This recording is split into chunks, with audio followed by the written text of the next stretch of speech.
Hi guys, magluto dito kuratsa karong adlaw. So, pabukal tag tubig para mabutang nato kini. Wala kitag red frog crab nga dapat muto atong buhat, muto atong kalitan.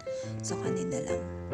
Samtang pabukal, magpanita or mag-prepare ta sa atong mga ingredients. Coracho alavar ay isang pagkain na nagmula sa Zamboanga. Ang Coracho alavar ay isang uri ng alimango na kung tawagin ay red frog crab.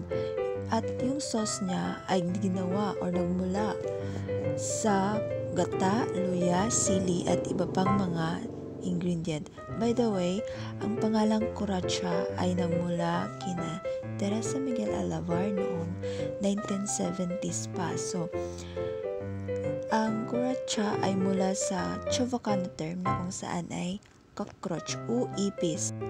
At ang pagkain ito ay nagre-represent sa cultural influences na kung saan ipinaghalo ang malasa ng Mindanaoan Muslim at Visayan Christian na mga pagkain. Diba?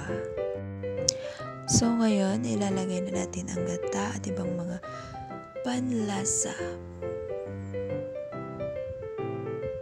So, ayan.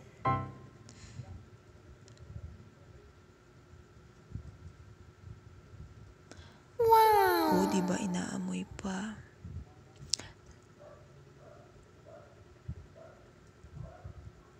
At, eto na. Sorry, nagtatagalog ako sa nahira.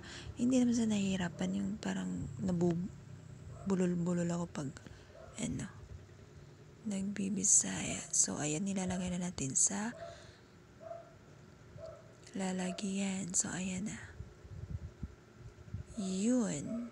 Kaya lang, hindi natin ito makakain. So, iba yung kakain.